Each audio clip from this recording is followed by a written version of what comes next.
Hey everyone, it's Sarah with SUBOVERLAND again, and today it's going to be a non-adventure video because we are getting prepped for more adventures. And last week when I was taking a little look around the Suburban, I noticed some big, what I thought were oil spots on the ground, and I got a little concerned that maybe I had hit the oil pan on one of my recent adventures, or maybe that it was just leaking a ton and that it needed another oil change.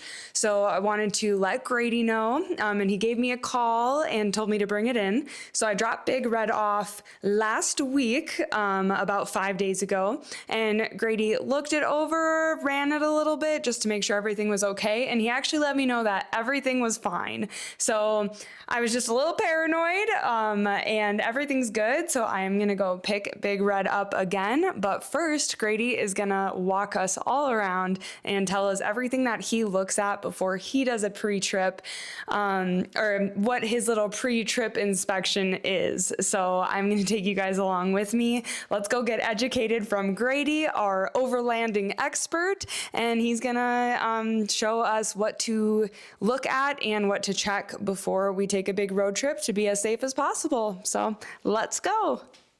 Hey guys, I am back at SUBOVERLAND a few days later after I dropped off Big Red, and Grady is gonna give me a little walk around to show me how I can properly check it next time, because he actually let me know everything was working great. So I was just being overly paranoid. So let's go get in Big Red, and Grady is gonna have a little look around and show me what to look for next time. Let's go. All right, guys, so I'm here with Sarah, and I'm going to do a little walk around of, the pre-trip inspection, I guess we'll call it. We'll call it a pre-trip inspection. So if I was to take this Suburban on a big, long road trip, this is what I would do.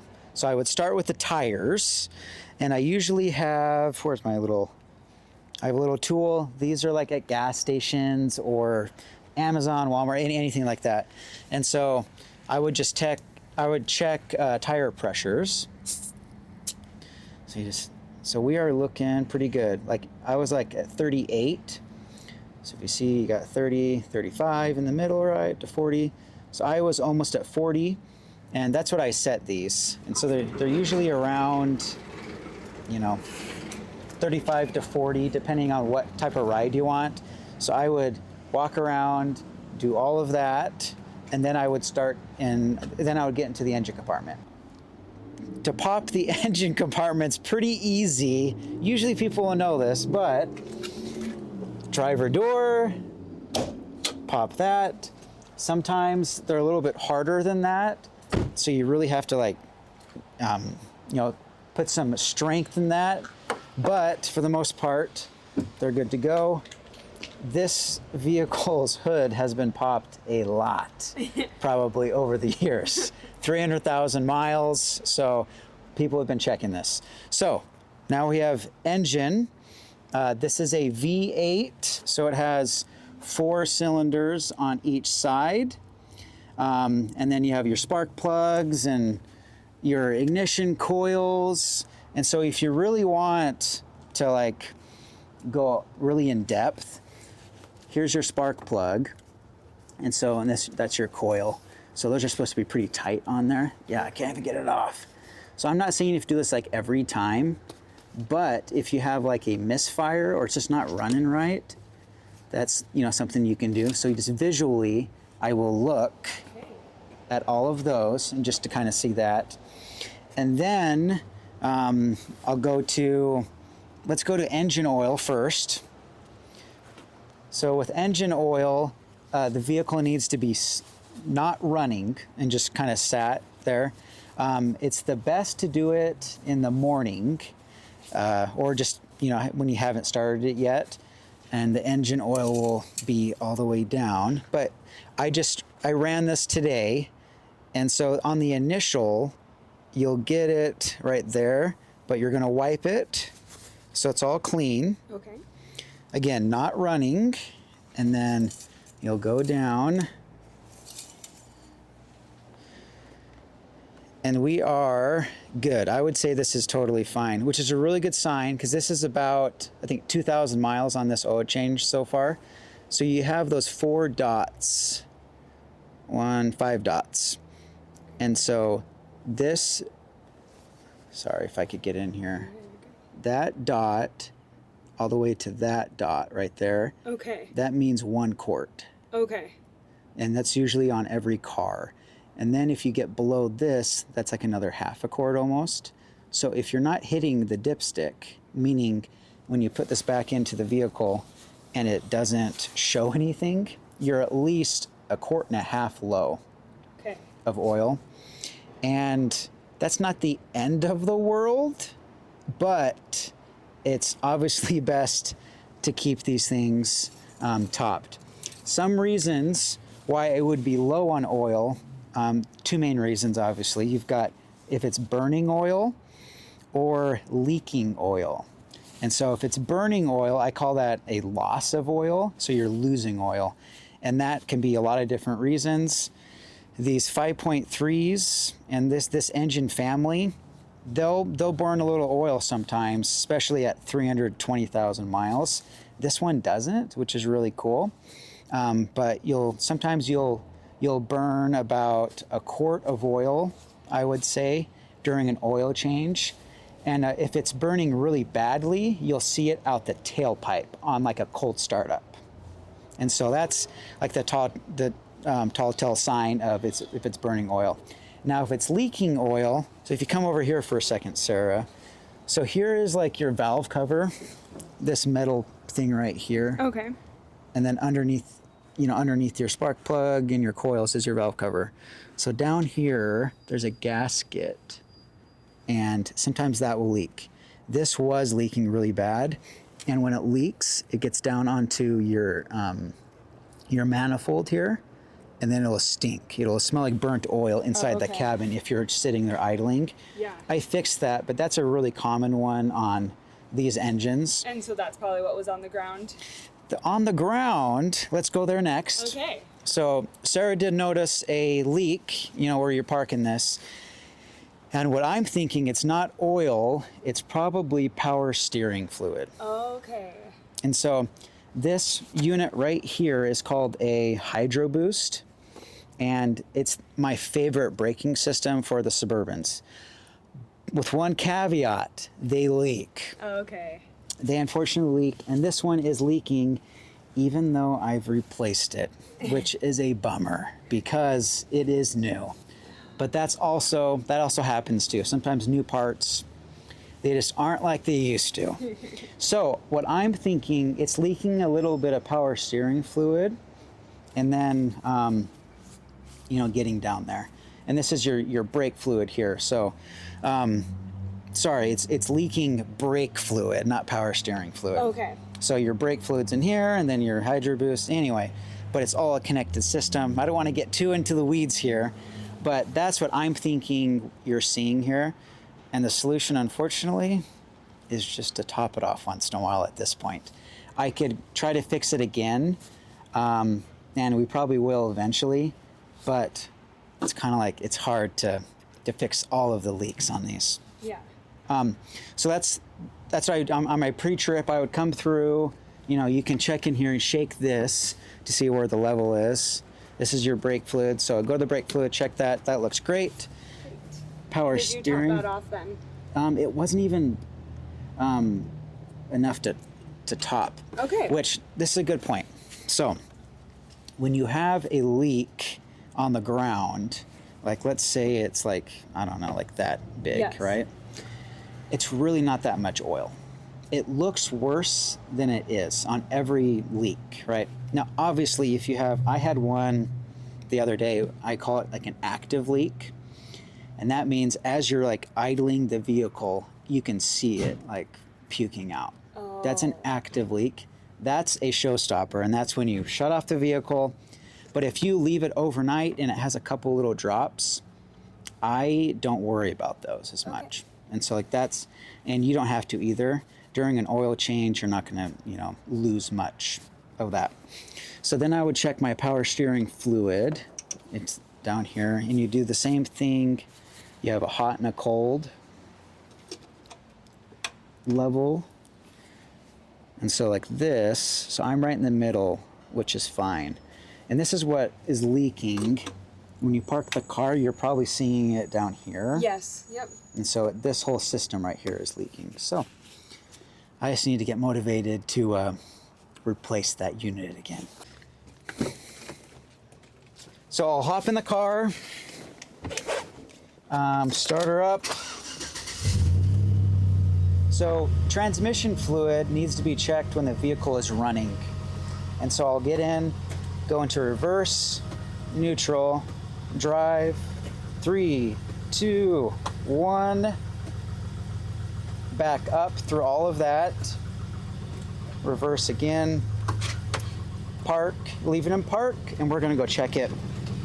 This is best to check it when it's warm, but it's fine for now. To get a transmission warm, you have to drive it quite a bit, so we're not gonna do that today. So same thing on here.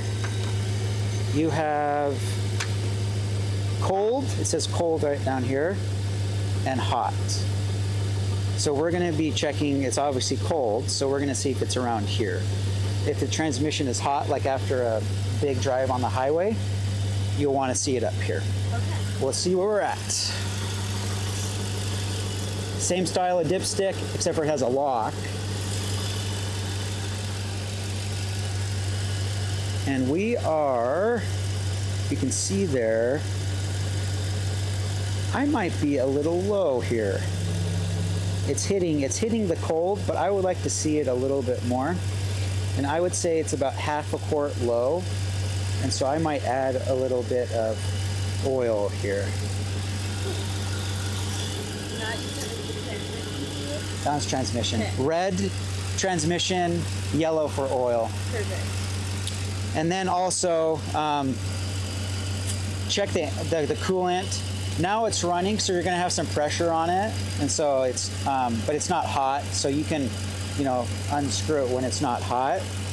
But rule of thumb is if it's like, you don't want to do this when the engine's running usually, or if you're like on the highway and it's up to temperature. This will like have a lot of pressure. Okay. So that's where you'll get like, you see videos with guys with radiator caps and it like goes up. This won't do like the explosion, but it'll have like quite a bit of pressure. And so I'll check this and just do a visual inside of there. And we're good on coolant. So I'll run and grab some transmission fluid and I'll show you everyone how to top it off. We're good? Okay.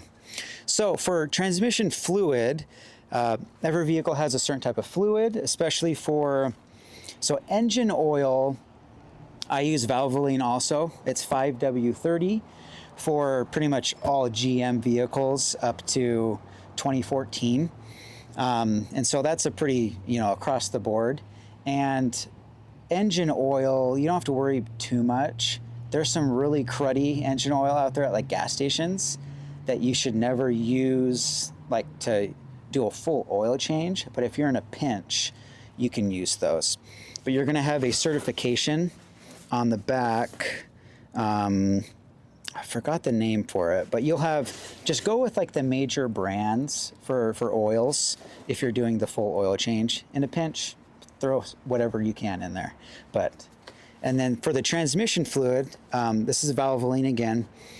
It's a full synthetic, which you don't have to have for this. And it's a Dex 6. So if you look, so recommended for Dex 6, Mercon, VL, all of this, Dex Merc.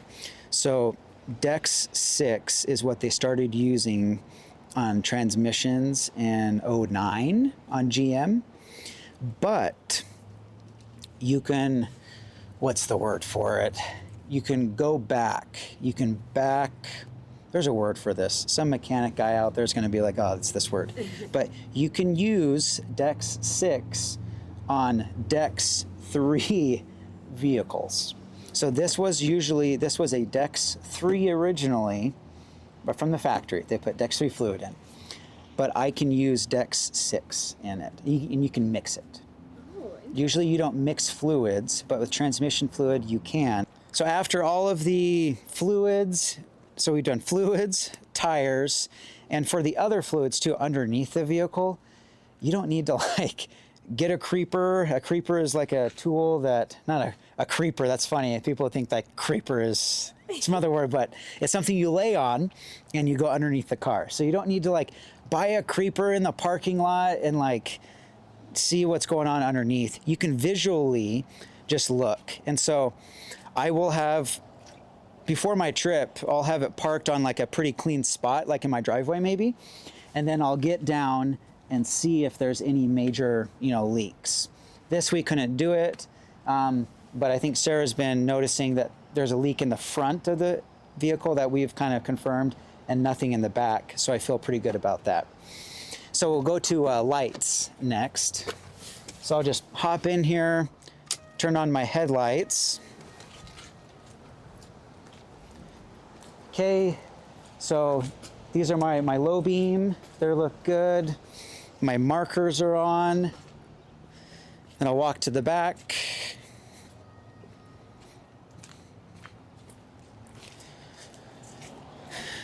Those are your running lights for the back when you have headlights on, so those are good. Perfect. I checked my brights, they're working. Then I'll turn on my hazards. And I'll just walk around the vehicle again. Looking great. These have these ones also. So you just kind of check. And these go back and forth. That's the marker and the blinker. Perfect. On brake lights, you have to have someone with you, but just press on the brake. And if they come on, they come on. If they don't, they don't. So those are always obviously good things to check before a trip. Also with tires, I like to check tire wear. And so I'll run my hand, and right here, see it's a pretty even wear. Okay, so I'm here at, this is just a random Suburban I have laying around that I put some really old tires on. So it's not for a client or anything. This is just my own personal vehicle that I like to drive around town. But I need to get some new tires. So I would check right here, you'll have some uneven wear on the treads. This has a little bit. And so that's when you really need to start rotating your tires. And then if you look right here, it's starting to crack in between. That's something you also need to just notice when you're doing, these pre-trips. I'll check belts.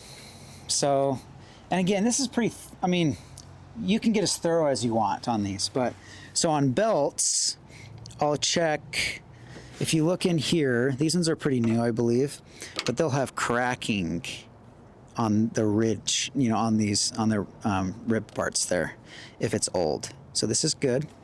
So I'll just, you can grab it and kind of turn it around like that and see. And then the one below is the AC, and it's tiny and kind of hard to see, but it looks all right. So I'll just do a visual on those. And then also, water pump is on the front of this engine, so I'm touching it right now. And those will leak sometimes too. So I'll just visually kind of look and see if there's anything going on there. And then I'll move to like battery. And this is a little, oh, it's in there fine. Sometimes they kind of go back and forth like that. Oh, okay. But this one is, I've confirmed that it is locked in, but I'm grabbing the terminals to see if they're loose or not. And so these are fine. Sometimes they do get loosened up. And so, in fact, I drove one the other day. They were loose. It was enough to start it, but it wasn't enough to charge. And so it just can cause problems. So make sure those are tightened up.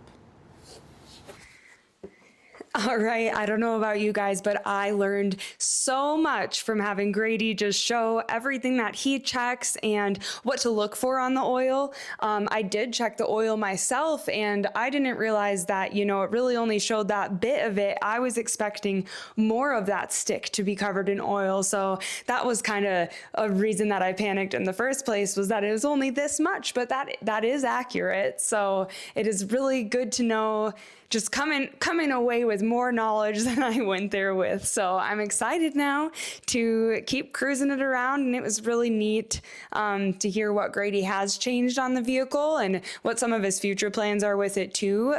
Just so I know that I really am safe out there and it's not going to break down on me regardless of how old it is and how many miles it has on it. Grady really does take great care of those vehicles and intentionally changes and puts things in that he knows are going to help them. So yeah, I hope you all enjoyed the video today, and please feel free to keep giving feedback, and I can't wait to continue taking you around on all the adventures with me. So until then, get outside, go adventure. We'll see you guys next time.